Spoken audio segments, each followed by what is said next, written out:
দ্রৌপদীর জীবন অবশ্যই কঠিন হবে। তার সঙ্গে তোমরা পঞ্চভ্রাতা নিজেদের জীবনকে তপস্যায় পরিণত করতে পারো না?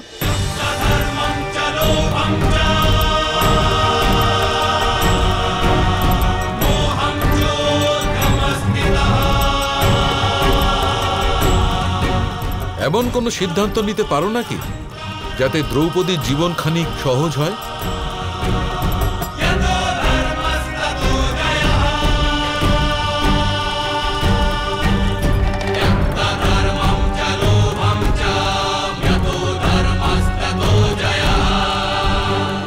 এত বড় বলিদান দেওয়ার সিদ্ধান্ত স্বয়ং দ্রৌপদী নিয়েছে, তখন তা অস্বীকার কেন করছো তোমরা সকলে? তোমরা কি ভয় পাচ্ছ, না কোনো স্বার্থ আছে? কিন্তু ভগবান, রাজবংশের কার্যের অনুকরণ করে প্রজারা, সমাজে এ প্রথা প্রচলিত হয়ে যাবে, বহু স্ত্রীলোকের সঙ্গে এমনই অনাচার ঘটতে থাকবে। সেটা কি উচিত হবে বলুন? অবশ্যই তা অনুচিত হবে রাজকুমার, কিন্তু এই সময় এক অতি বড় বিপদ তোমাদের ঘিরে ফেলেছে। চরম বিপদের মুখে যে ধর্ম অবলম্বন করা হয় তাকে আপৎকালীন ধর্ম বলে। আপৎকালীন ধর্ম অনুযায়ী এমন অনেক কার্য করার প্রয়োজন হয় যা সাধারণ পরিস্থিতিতে করা মহাপাপ হয়।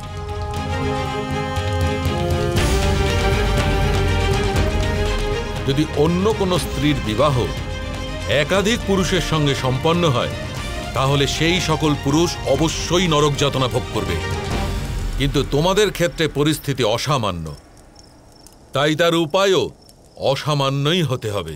এ কেমন পথ দেখালেন আপনি ভগবান?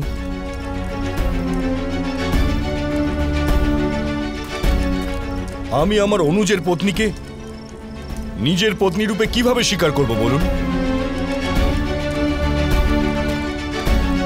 আমি আমার জ্যেষ্ঠ ভ্রাতার পত্নীকে মাতার স্থানে না বসিয়ে নিজের পত্নী রূপে কিভাবে মেনে নেব ভগবান? কিভাবে?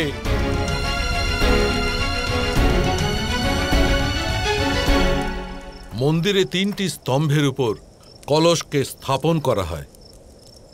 কলসের নিচে প্রভুর মূর্তি থাকে। 5 দিক থেকে তা সুরক্ষিত থাকে।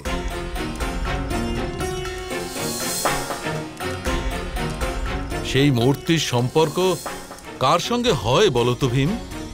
সবার সঙ্গে, কিন্তু কারো সঙ্গেই নয়।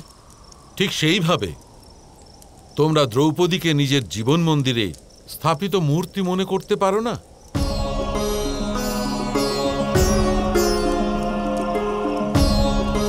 স্মরণে রেখো ভীম, মূর্তির জন্যই মন্দিরের কলস এবং স্তম্ভ পবিত্র হয়ে ওঠে। কলস আর স্তম্ভের জন্য মূর্তিকে পবিত্র জ্ঞান করা হয় না।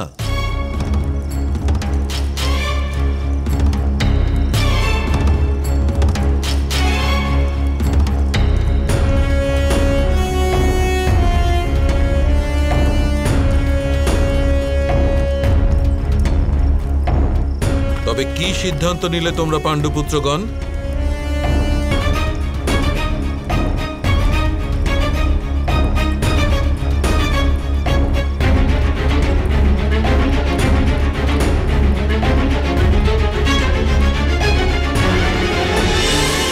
যদি তুমি সন্ন্যাস নাও তাহলে হস্তিনাপুরের মতো শক্তিশালী রাজ্যে কে রাজত্ব করবে? যদি দুর্যোধন সিংহাসনে বসে তবে আগামী অনেক প্রজন্ম অবধি হস্তিনাপুরের মতো মহান ও শক্তিশালী রাজত্বের উপর অধর্ম আর স্বার্থের শাসন চলবে। তার সঙ্গে তোমরা পঞ্চভ্রাতা নিজেদের জীবনকে তপস্যায় পরিণত করতে পারো না? এমন কোনো সিদ্ধান্ত নিতে পারো নাকি যাতে দ্রৌপদীর জীবন খানিক সহজ হয়?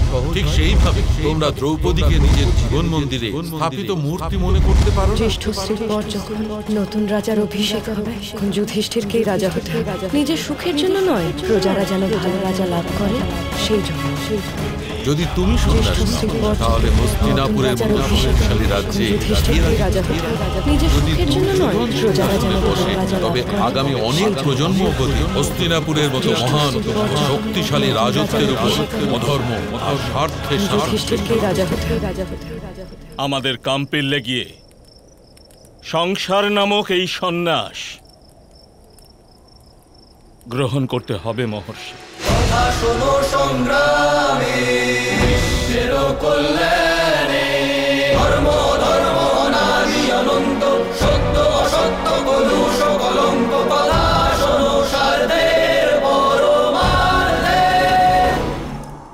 আর এভাবেই ধর্ম স্থাপিত হবে।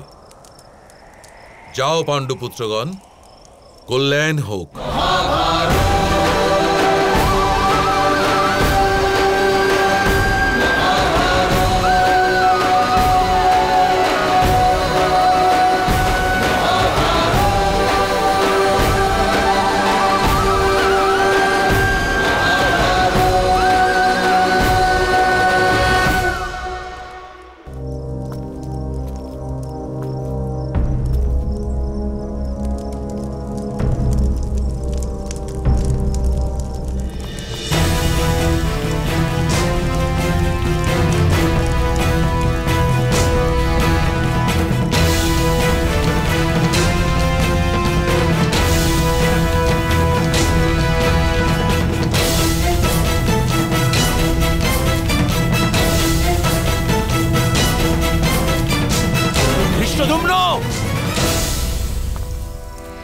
আজ্ঞে পিতাশ্রী। ওই 5 ব্রাহ্মণ আসছে।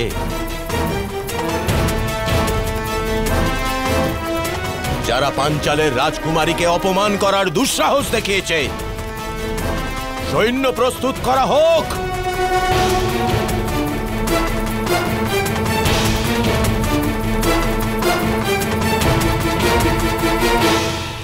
সৈন্যদল যেমন নষ্ট হওয়া অন্ন ফেলে দিলে পাপ হয় না, তেমনি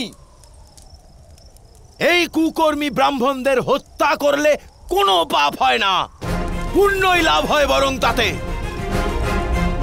আজ কাম্পিল্যের দ্বারে আসা 5 ব্রাহ্মণকে বিনাশ করে আপনারা সবাই পুণ্যের ভাগীদার হবেন। জয় জয় মহাদেব! জয় জয় জয় জয় জয় জয় মহাদেব! জয় জয় মহাদেব!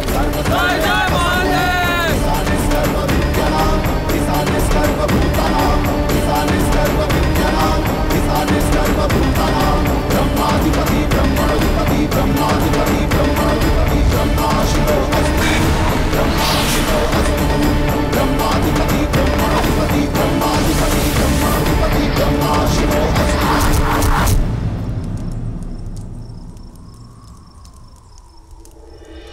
मेघाधिपति जुष्मानां भद्रसुमनस्य माना त्वया जुष्टतरुकर्तानां त्वया जुष्टविद्यमाना।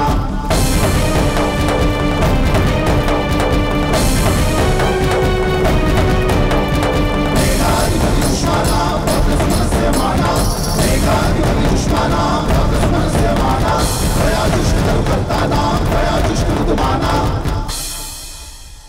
এত সাহস হলো কি করে তোমাদের? কোন মুখ নিয়ে তোমরা কাম্পিল্য নগরে প্রবেশ করেছো?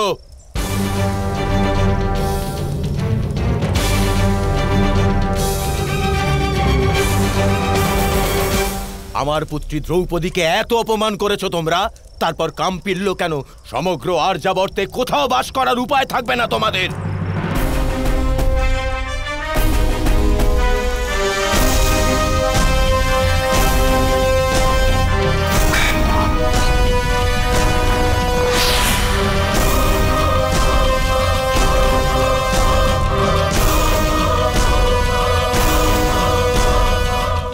মহারাজ দ্রুপদ,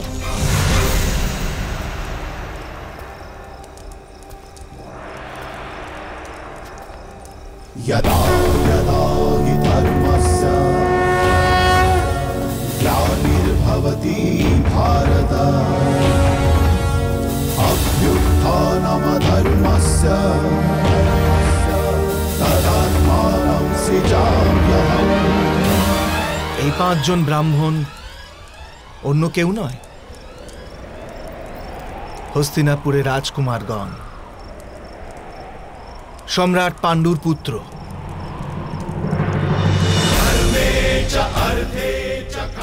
আর এ হলো স্বয়ং অর্জুন, যার সঙ্গে আপনি দ্রৌপদীর বিবাহ করানোর স্বপ্ন দেখেছেন।